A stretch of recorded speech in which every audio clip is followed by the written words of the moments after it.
Chandralekha IAS அவர்கள் கரூர் ஸ்டாம்பீட பத்தி தன்னுடைய கருத்தை பதிவு பண்ணியிருக்கிறாங்க.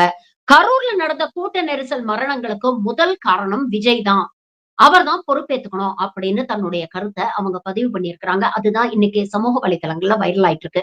இதற்கு ஒரு உதாரணமும் அவங்க மேற்கோள் காட்டுறாங்க. 1970களில் தேர்தலின் போது எம்ஜிஆரை பார்க்க வந்த அந்த கூட்ட நெரிசல்ல சுப்பிரமணியம் என்பவர் இறந்து போய்விட்டார். அப்போ அவருடைய மனைவி கர்ப்பிணியா இருந்தாங்க.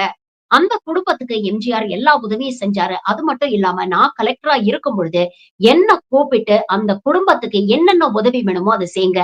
நான் தனிப்பட்ட முறையில் என்ன உதவி செஞ்சாலும் அந்த போன உசுருக்கு அது ஈடாகாது அப்படின்னு தன்னுடைய வருத்தத்தை என்கிட்ட பர்சனலா அவர் பதிவு பண்ணாரு அப்படிங்கிற விஷயத்தையும் சொல்லியிருக்கிறாங்க. ஆனா கரூர் சம்பவத்துல 41 உயிர்கள் பலியானதற்கு இந்த நிமிடம் வரை விஜய் எந்த விதமான மாரல் ரெஸ்பான்சிபிலிட்டியும் எடுத்துக்கல அப்படிங்கறதையும் அவங்க பதிவு பண்ணியிருக்கிறாங்க. சந்திரலேகா அவர்களுடைய இந்த கருத்தை பத்தி நீங்க என்ன நினைக்கிறீங்க? உங்க கருத்துக்களை பதிவு பண்ணுங்க.